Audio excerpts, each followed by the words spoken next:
Conflict equals energy. There's a topic, huh? How you doing, Jason?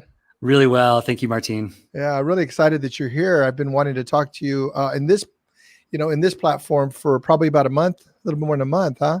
Mm-hmm. So I'm looking forward to it. I haven't had a chance to read your book. I got a pile of books, a big pile of books, but it's in there. So I'm really looking forward to it. But it's really got me curious, and I wonder if it's kind of what I think, or it's kind of my philosophy as well.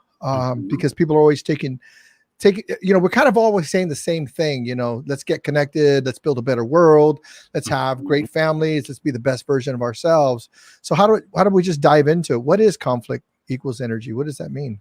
Yeah, it's the ability to take a small moment of tension between you and someone you care about or someone important in your life and get real with each other, get authentic, and come out on the other side, even if there's moments that are scary or tense or challenging, to come out on the other side with more connection, clarity, or teamwork.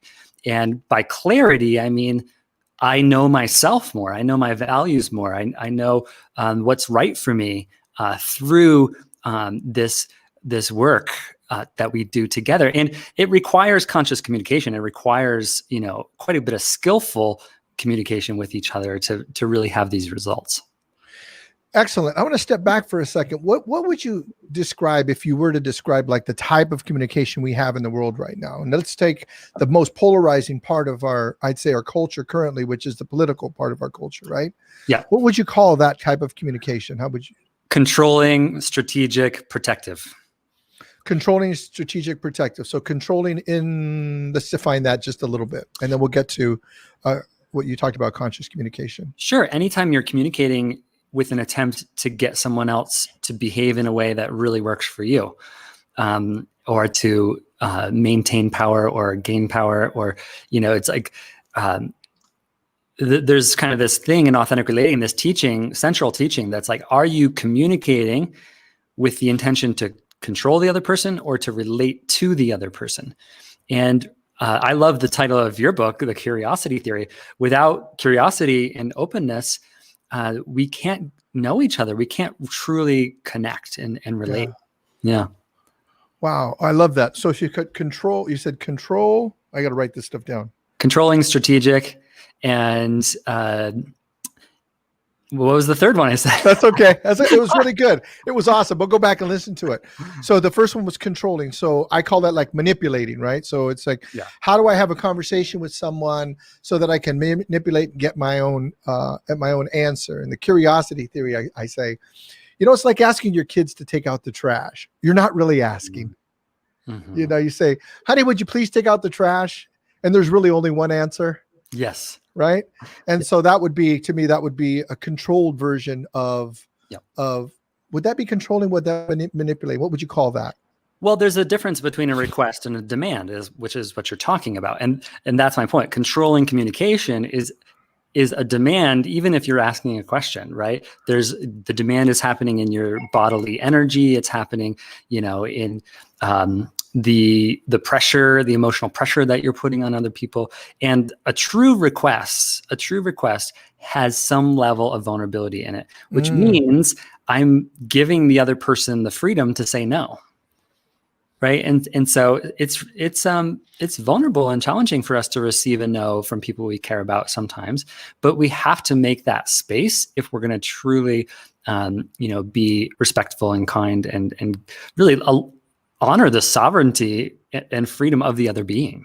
Yeah, I love that. So I'm going to step back. So a disguise, it's a demand disguised as a request. Yes.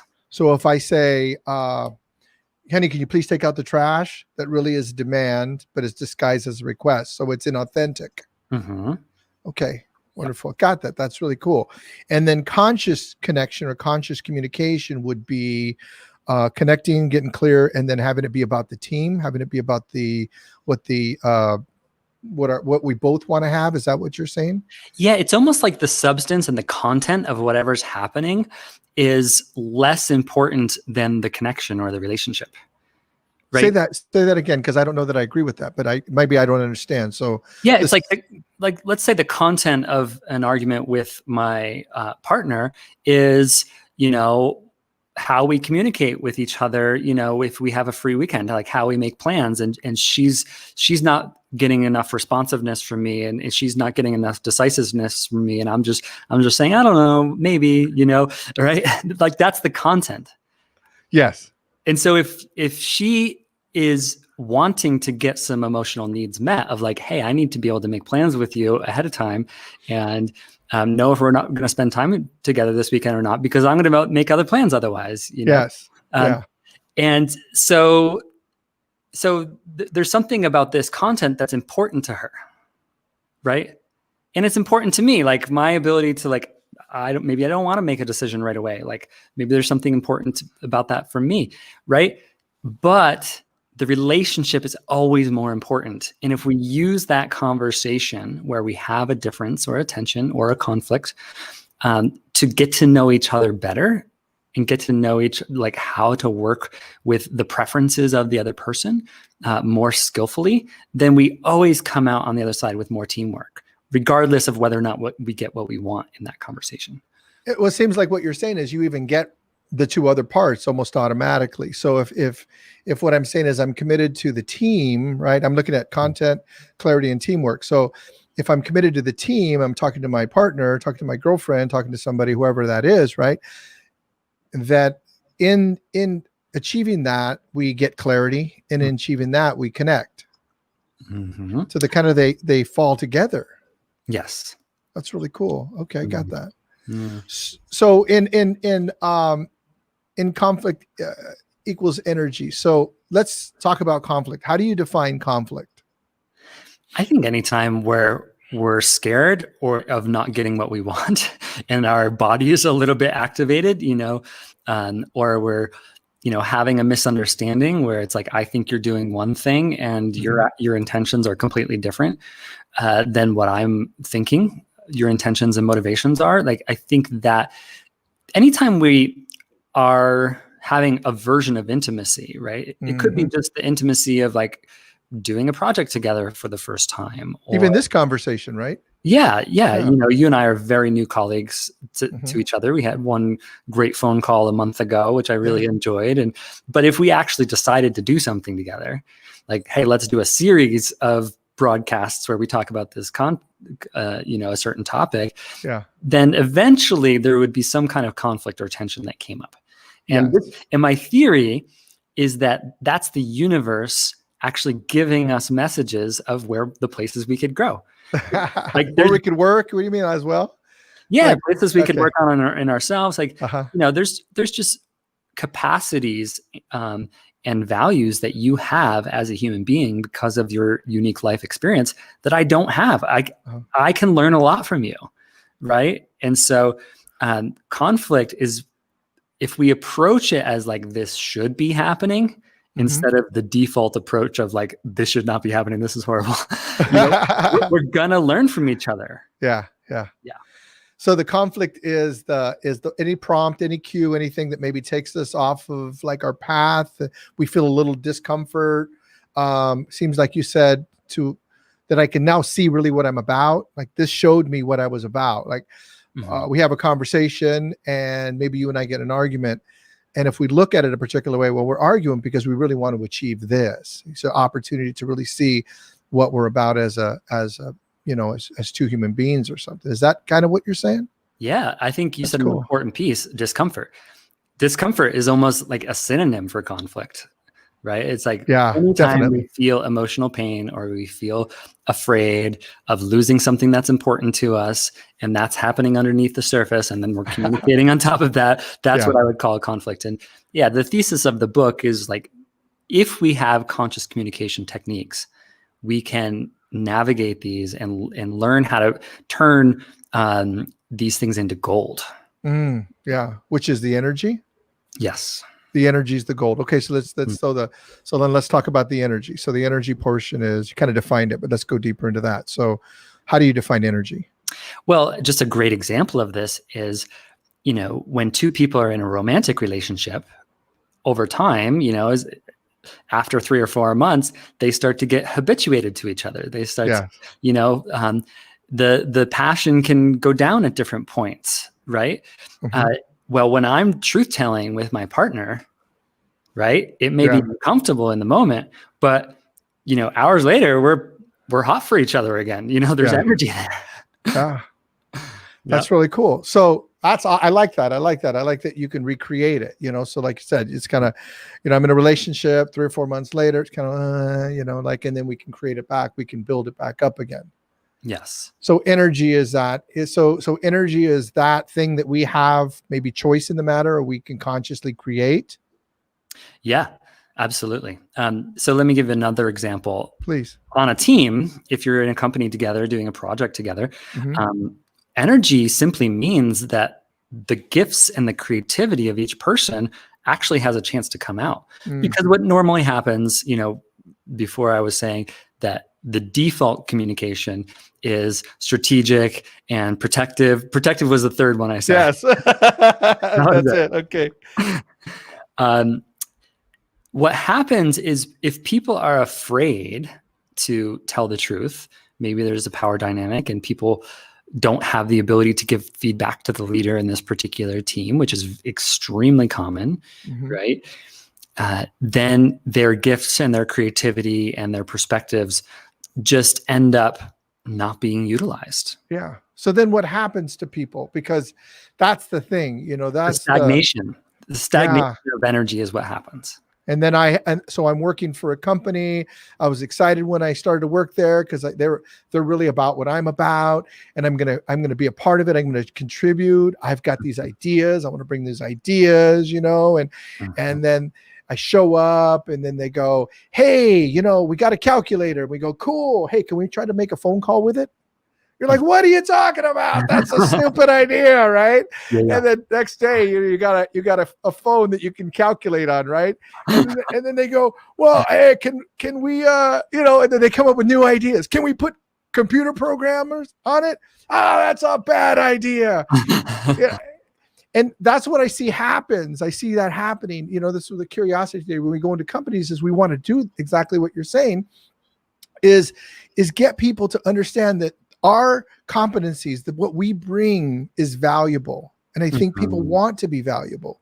People want to feel that they can contribute, that they're not shut out, that their ideas aren't just put aside, just saying, it's a good idea, whatever.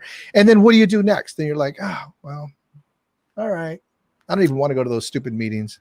Yep. Yeah, it tends to happen over time, right? Yeah. Like our passion, our energy just kind of slowly becomes more and more blasé and stagnant. And then it's just like, yeah, well, I worked hard yesterday. I don't need to work that much today, that is just natural. Like we lose the energy, the passion, the morale that's possible.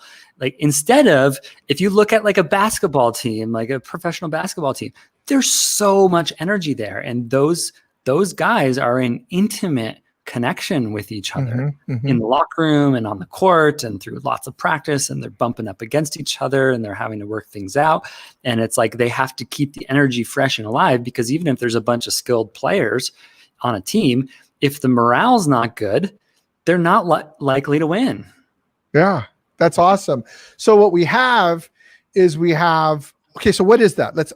I have an idea what that is, but I'd like to know what your idea is. Okay. So we're talking about one version where I go into a board meeting, I have an idea like, hey, that calculator? I think we could even take pictures with it. What do you think? You're like, that's a stupid idea. All right, I quit. I'm going to go work somewhere else, right? Yeah. So that's what happens, right? So I'm never going to take chances again. I'm never going to put my hand up in a board meeting again. I'm going to withdraw, and that's the way I'm going to live my life. Then we go, okay, well, we're going to be a part of a basketball team. And then you're saying that the basketball team, we don't need to be responsible for ourselves. That's not what you're saying, but I'm saying we got to be responsible for ourselves. We have a common goal, and we got to stay excited. If we don't stay excited, then we're going to back off. Yep. What are the components that you say, if this is even what you're talking about, what are the components of team that keep us excited and keep us engaged? Yeah.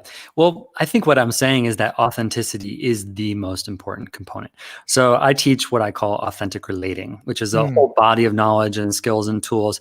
But the core of it is that if we're not telling the truth, we're not really relating to each other. we're actually just relating from a false version of ourselves, this mask that we put on. And if we tell the truth, we have the ability to come out on the other side with more clarity, connection, and teamwork. But there's a really good reason why people don't tell the truth. Because sometimes it doesn't go well. And we've all had those experiences where relationships fly apart. People get fired from their jobs, when they tell the truth in an unskillful way, and then the other person reacts in an unskillful way, escalation. And that's just natural. That's just human nature. We're all, and that's why I think the third thing I said in the beginning, protective, is really important, because it's kind of a value neutral word. We're all trying to protect something. But what is it we're trying to protect? Is there really anything to protect? Our values. What do you mean our values? I'm hearing what you're saying. I just want to know a little bit deeper kind of what you're saying. We're protecting our values. Like, say you and I were in a project and my values were around, spontaneity and creativity and innovation, and your values were technical, maybe technical efficiency, doing things by the book, having things in a structured way. Eventually we're going to end up in a conflict of values. And so absolutely. So my point is that we're all trying to protect the things we really care about. Are we protecting, or are we trying to express the things we care about? And is it the same thing? Is it really the same thing you're saying? Well, what I'm saying is that protective is a value neutral thing. Most people can't find out underneath, like, oh, I have this value for, having high energy and morale on the team, and therefore I'm doing X, Y, and Z, and like say that up front to everyone. Most people are just trying to accomplish their values and trying to do it as fast as possible, and not necessarily like paying attention to what other people's values are. So, I mean, that's why we inevitably end up in conflict. Say that again. That was really cool. And I always hear, like, when I'm actually listening to somebody and they say something I don't understand, I need them to say it again. Like, what did you just say? That was brilliant. Yeah, it's kind of like we're all naturally bringing the values that we really care about into the world. And because they're so much a part of us, they're like our core, we're not even as aware of them. Yeah. Like, other people can be like, Martine, you bring this energy into our group so much. Like, and it's like, oh wow, I do that, Yeah. So we're often not informing people up front, hey, this is what I really care about, and this is why I'm doing all of these things. We're just doing all the things. Yeah. Yeah, it's like, okay, I got this job. I work for this big computer company or pharmaceutical company or something, and they have these really great ideas, but that was all over here. Right? Then I get the job and I'm super excited and I'm working the job and it's not going exactly the way I wanted, but I didn't communicate that to anybody. Yes. I didn't get clarity. I didn't connect with, I didn't get clarity, and I didn't figure out if this is what the team wants. Yes. Is what I'm bringing what the team wants, but I'm getting defeated because it's not. Yeah, I almost always, like, I find at 90 to 95% of the time, when two people are in conflict, it's because they're not able to perceive the other person's values, and they're not, and they just keep pushing their own values. So it's almost like one person's like, we need to be efficient, and the other person's like, we need to have fresh ideas. We need to be efficient. And it's like those commercials, like, taste great, less filling, and they're like fighting. Exactly. Yeah. And that's happening underneath the surface, but the content of what they're saying, can be mildly aggressive or mildly shaming towards other people. And then there's resentment and there's power dynamics, especially at work. It's like our livelihood and our survival is on the line. There's high stakes, as though it really is, right? But it's not really, but it sure feels like it is, right? It feels like it is. That's the thing. It's like, no, it's not really. It's not really that an important thing. That's not that important of a thing to me, but it sure feels like it's that important. Sure does, Let's say hi to a couple of people. We got Ruben on, we got JB, and Ruben just said our base subconscious programming. So was basically saying that what you're talking about is our base programming. So subconscious programming. JB said, yes, 100% kindness, respect, give good values to others with no ego. Just appreciate others. That's it. That's really great. And that is always easier said than done, isn't it? Yeah. Yeah, and that's what the book is about. So I'll just show it for Yeah, it's a folks. beautiful cover. It's a Oh, really thank you. cool cover. Yeah. Yeah. So this is available on Kindle and paperback, and this is a how-to book. It's very practical. There's actually 30 tools you can apply directly to your relationships.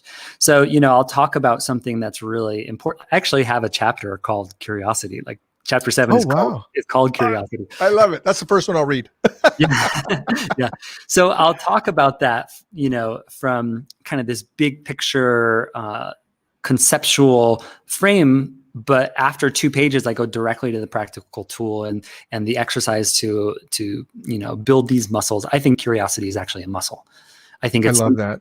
I think it's something that we have innately as children, and as we develop and we get all of these messages, you could call it subconscious programming. I think of it as like all of these just stored messages that we got from the outside and these stored beliefs, and our personality, for better or worse, it's a building block of all of the messages we received. I think that's what people mean when they say subconscious programming.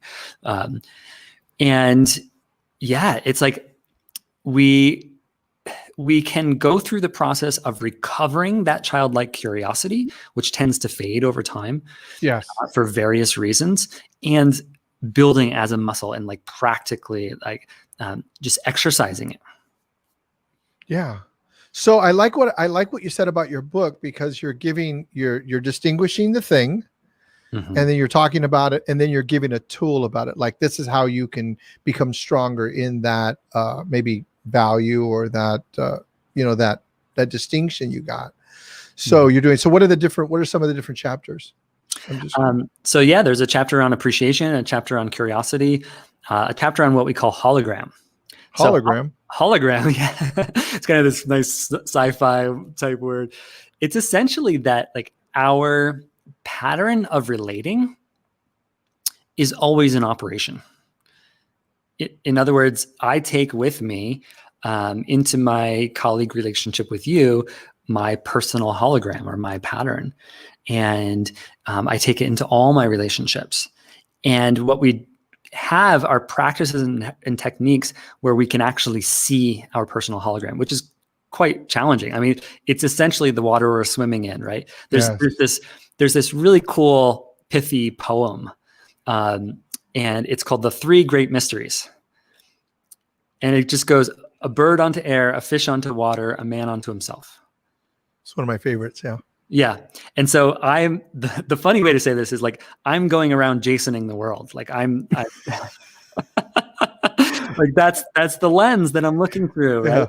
And so hologram is when we actually have that aha moment it almost feels like a bolt of lightning, where we see the relationship pattern that perhaps has been in operation for a decade, but it's happening right now in the moment. And that enables me to have choice later on. Are you showing how to redistinguish it over and over and over and over? Yeah, well, it's a combination of all of the other tools and practices. So authentic relating, like I said, is a series of tools and practices and communities. It's actually, the community, we don't even know. It's somewhere between 10 and 20,000 people around the world. It's very big in Europe, and it's been around for 10 or 15 years. And there's actually many, probably 6 major teachers of this, school called Authentic Relating. And that's why my company is called Authentic Relating Training. And, the subtitle of the book is The Transformative Practice of Authentic Relating. So transformative practice. Okay. Yeah. Yeah. So all of these things add up to the ability to see our personal hologram. And that's the most transformative aspect of it, is when we have those moments where we really wake up to ourselves, and then we have more choice later on. Like I like to say that authentic relating is not about healing, right? It's not about healing the way that therapy or a lot of psychology or personal growth is. It's actually about just putting new options on the menu. Which is, I like that, so that it's actually more neutral. It's not like there's not an in order to, there's not like something's wrong with me, I got to heal this. Let's just put some stuff on the table and neutrally look at it and go, oh, it's really great. One of the things I've discovered, and God, why I like that is because one of the things that I've discovered for myself is that I can lose myself in an upset, in something that didn't go well for me, and I'm trying to figure out why, like that or whatever. Or I can just look and see what I have, like you're saying, and then go, okay, I'm going to go and do that one. And I find that when I just pick something, I go and do it, that the upset or the tragedy, if you will, that I was just having in my own head running, it falls apart, it dissipates, and because I get focused on something else. Yeah. And I used to think that was a version of disrespecting my past. And what I learned was it's not. I could still honor the past. Right now is not the time to do that. Like I'll do that Sunday afternoon from 3 to 7, and I'll do some work about that, or I'll go to my therapist and do it. But right now I have a job to do, which is getting out the curiosity theory. Right now, as I have a job to do, just to do some mortgages for people. Right now I have a job to do, and that's what I'm going to do. This is what's on the table. And I find that that's just a more powerful place for me to relate to. And I love the way you're distinguishing it. I can't wait to read your book. Can't wait to read it. Yeah. Yeah. So you also said something that gave me an idea about something about energy. When you were talking about energy, I thought I wrote it down. You said an unskillful way, and that we are communicating in an unskillful way. And the book, and you didn't say that, but that's kind of like what I put together. And so what I'm saying to people, like, as you're listening, when you have a conversation with somebody, and I'm not saying this necessarily to you, Jason, but people listening, when we have conversations with people, those conversations, the words and the phrases they use prompt, overhear something. Yeah. And oftentimes we talk to somebody as though they just said what I'm going to say they just said. Yeah. Right? Yeah. Versus take responsibility. Like, you said this made me think these things, and let's talk about that for a second. Yeah. And that is like a request, because the person may say, Jason, you may say, you know what? That's really cool. Can we table that for a moment? Because I think we were going in this other direction. And we don't do that. What we do is we just start talking about whatever we want to start talking about, and all of a sudden we're off. Yeah. What I liked about what you said was you were talking about in an unskillful way, that we're communicating, I think, our intentions very powerfully as we know how to do it. And yet still we're unskilled in that. Yeah. Yeah. We're always reacting to what we hear, not what the other person said. Yes. Yeah. Right. And you said it an interesting way a moment ago. Being unskillful is essentially just reacting to the past, reacting to, the combination of what the person said and our reactions from the past are just kind of tightly woven. And that's what we're, when we're reacting to that, we're being unskillful.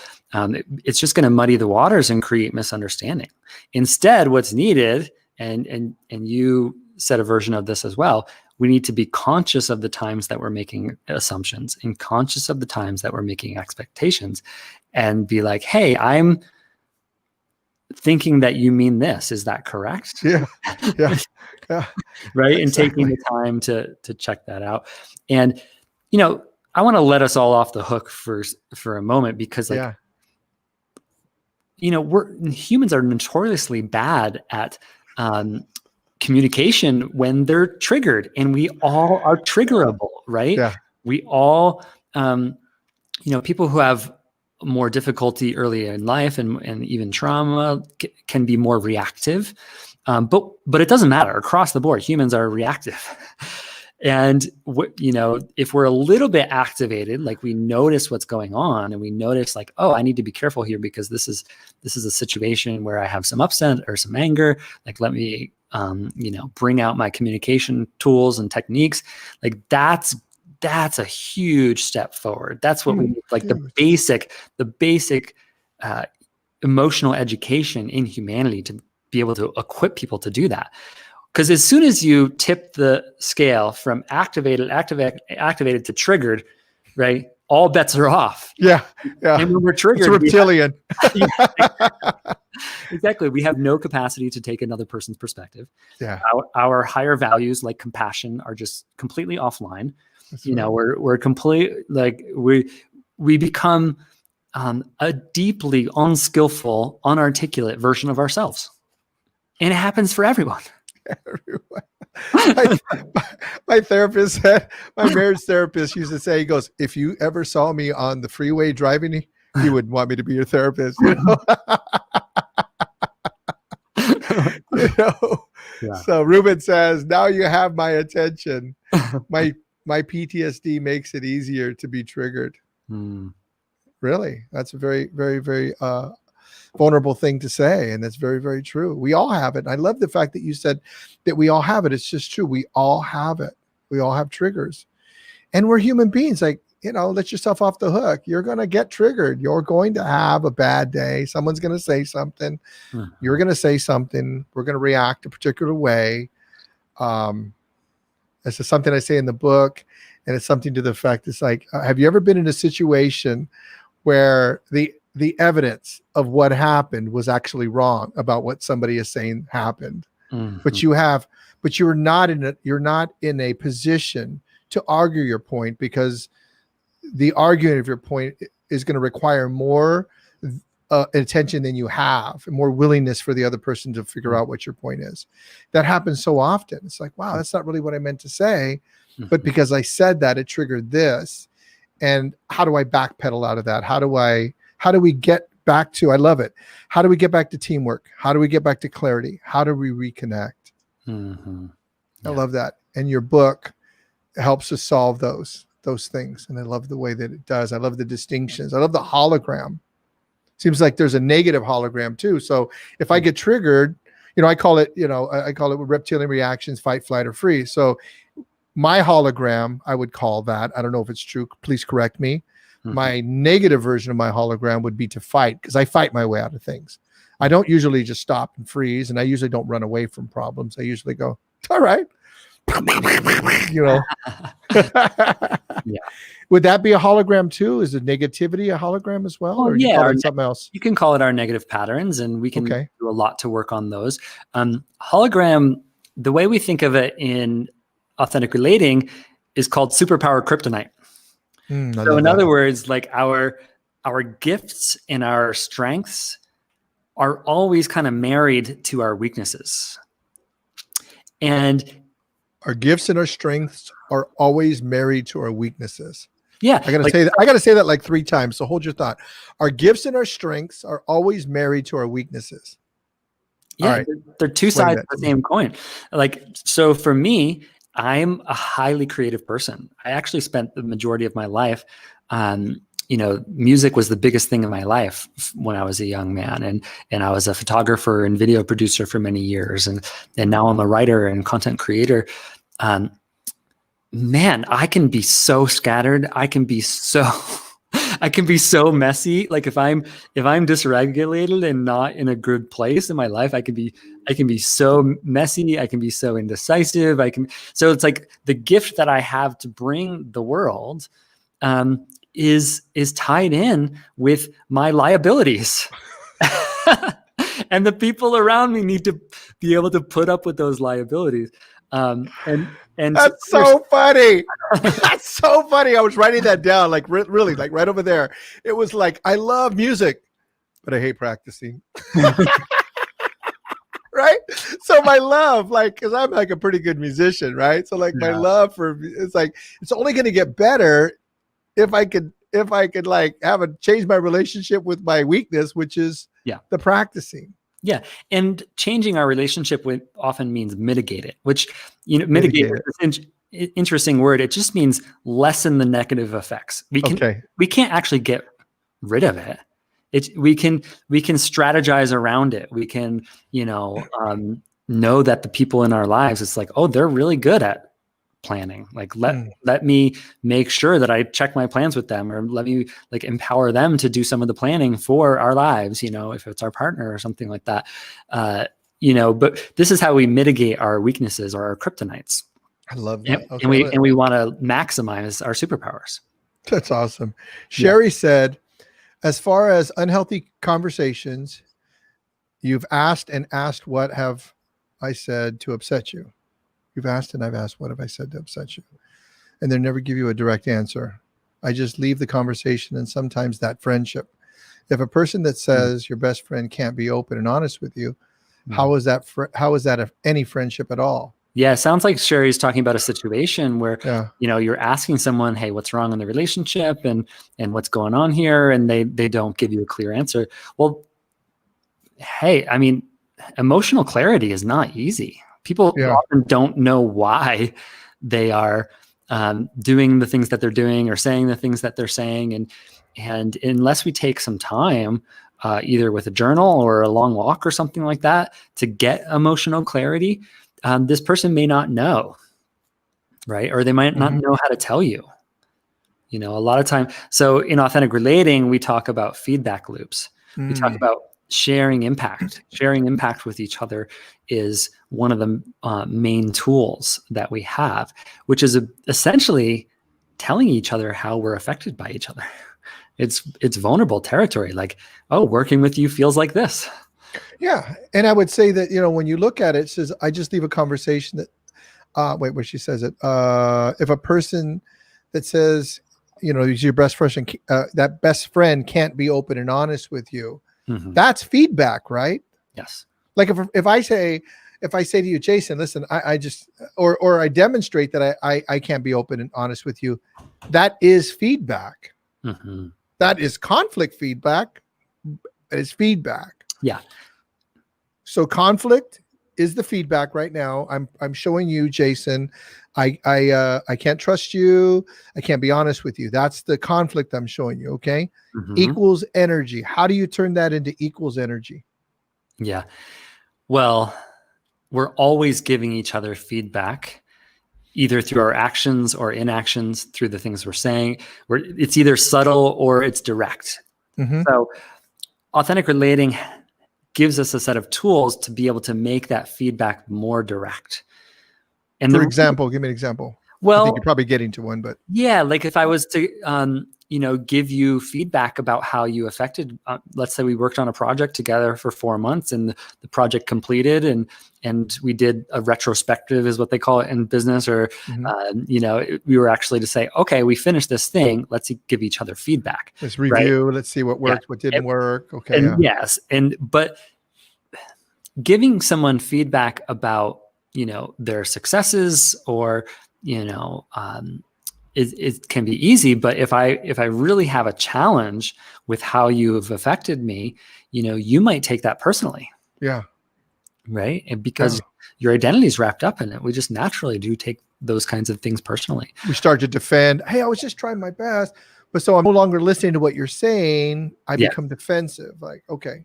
Yep. Yeah. Defensiveness is just very natural and it shuts off our listening. Yeah. Yeah. So I'll give one of the main frameworks. How are we on time? We're doing great. We're doing great. Okay, like I told you, I'll talk to you forever. I love talking to you. You're one of those guys I could just talk to. Yeah. Let's go another 10, 15 minutes. Yeah. I'll give you one of the main frameworks, which I talk about at the end of chapter 1. So we talk about the polarity of humility and dignity. The polarity of humility and dignity. Okay. Yeah. So it takes me a minute sometimes to like. Yeah. And I'll kind of unfold it. So dignity is like, I know that my voice matters. I know that I have the ability to speak up for myself. I know that I have the ability to be authentic inside of this particular relationship. It's like I can advocate for myself. And dignity is a really interesting word because it's just like, oh, I'm sovereign. I'm a king or a queen in my own kingdom, right? It's like the honor of your own virtues. Yeah. And humility is walking through the world as if everyone is your teacher. Right? So dignity is like, I have something to offer the world. I have gifts. I have a voice. What I have to say matters. People can learn from me. And humility is I have something to learn from others, or I have something to learn from this situation. And the kind of the default that happens when we get activated or we end up in conflict or tension with others is actually posture and collapse. And posture is defensiveness, and collapse is like discounting ourselves. And a version of discounting ourselves is just like sweeping everything under the rug and not saying anything. And so many of us do that so often, right? And so the idea is to keep both dignity and humility online. I love that. So if we're discounting something, then we're not probably acting through humility. We're not acting through our virtues, our highest and best self. That part of us that if we were looking at it, we'd go, yeah, I really don't want to act that way. I really wish that I'd been more generous in the conversation, been more open-minded. It's where you find yourself after the fact, if you're willing to look. And what I hear you saying is it's teaching a skill. So in the moment, you get to look and see how you're looping, how you're communicating, how you're showing up, how you feel over here. Am I communicating what I want, and am I acting in my highest and best version? Am I moving toward kryptonite, or am I moving toward my virtues and my joy? Yeah, that's really cool. That's the way I put it together. Yeah. Where do you want to go next? What should we? Well, so you said something earlier, and I wanted to acknowledge you about that when we were in the green room before we started, and you were talking about how this started as how you put this together. It's a collective of multiple people that have put ideas together. That's what this book is. Is it your book, or is it? Oh yeah. I've synthesized all of the teachings that I received from some of my teachers. Things that me and my co-founder have developed, things that are my own kind of tools and techniques that I've developed on my own, and I put it all. It's a very dense book. I talk about my personal story in the preface and the conclusion, but the book itself is very dense, very like a lot of curriculum. You could almost like teach a class on emotions and communication from this book. It's almost like a handbook because the first 2/3 of it is all about connection and communication and how we build community and all of that. And then the last third of the book is really about how we handle conflict and tension, because we need those basic building blocks to be able to, navigating conflict and transforming it. It's kind of like mastery level communication. And if you can acquire the skill of being able to transform conflict into free, abundant energy, like we're talking about, 50% of the time in your relationships, you're doing amazing. Like Say that again. That was really cool. Yeah. If you can develop the ability to move towards conflict, and conflict towards or through it, or what do you mean towards it? Yeah. Towards it, as in like just not sweep our truth under the rug and actually just tell the truth. Because sometimes it's these small things too that can build up over time, right? And so if you can develop the courage to initiate these kinds of conversations with other people and be more authentic in your life, you'll have more rich connections, you'll have more self-respect.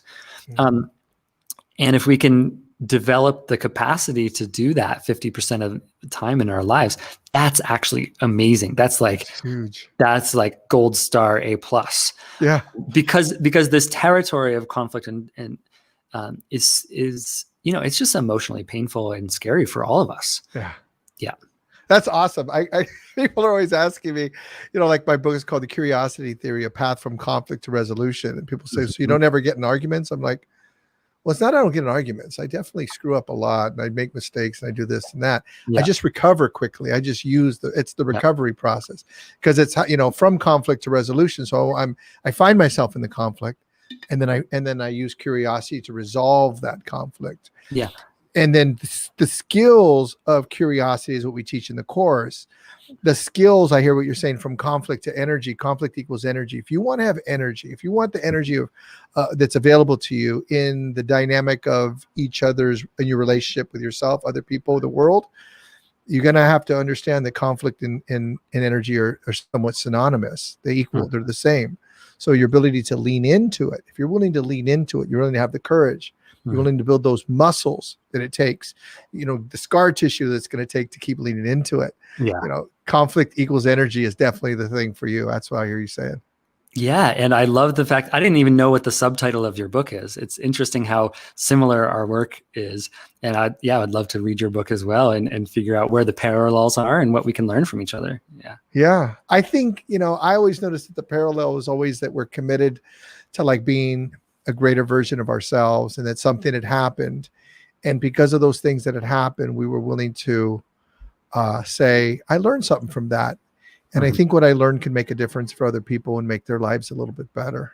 Yeah. It's like, cause it hurt me when I went through it. And I'm like, I really don't want anybody to feel that pain. If I could help people not feel the pain that I felt, Mhm. and then start from here, I think that'd be a cool thing. Mhm.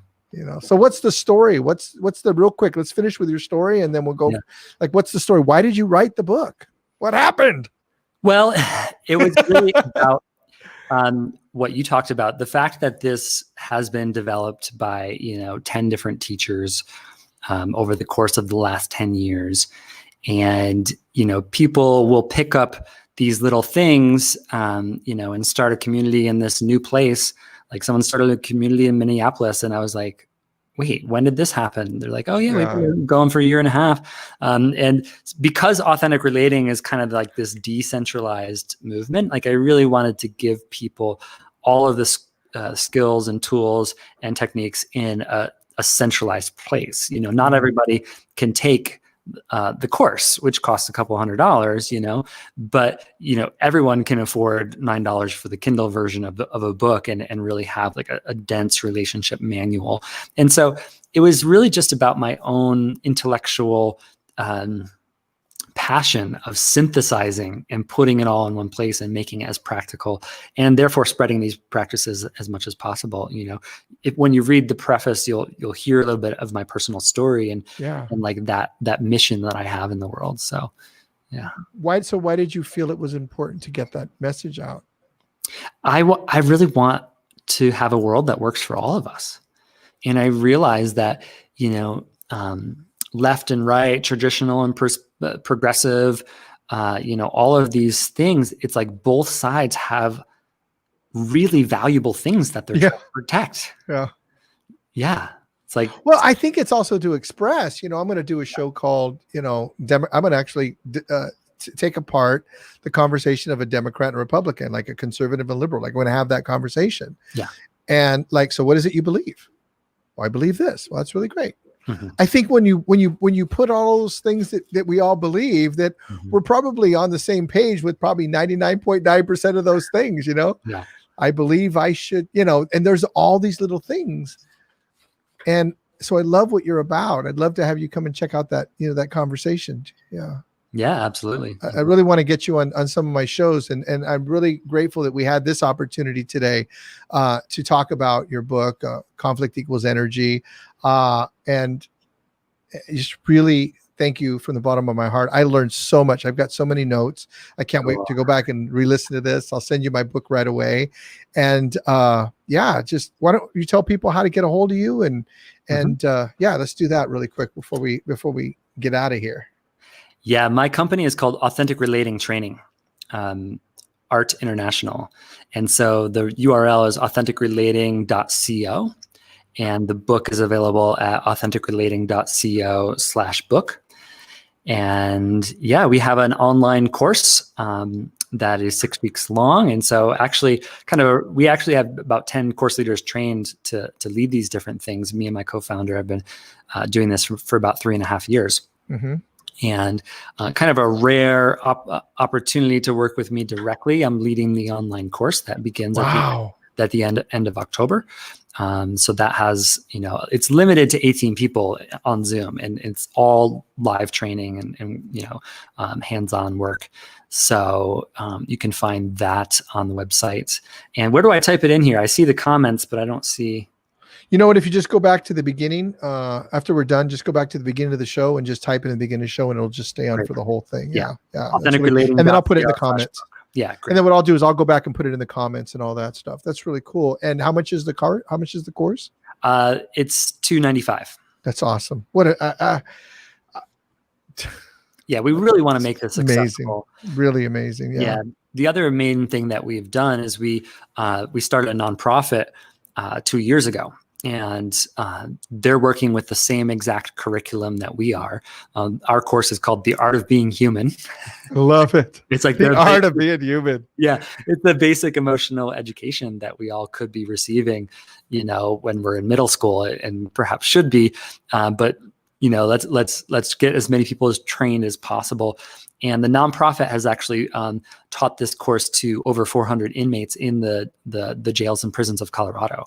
Wow. So we've been sending our course leaders in, first as volunteers, and now we're able to pay our course leaders because we have a very small amount of funding. But if you really have a heart for the prison incarcerated population, we're doing this same work. And that kind of keeps it real. What we're doing is personal growth work. It's, it draws a lot of people who are interested in personal growth, but to have the same curriculum working with inmates, it really keeps it super practical for us. Wow. That's wonderful. It's really great work.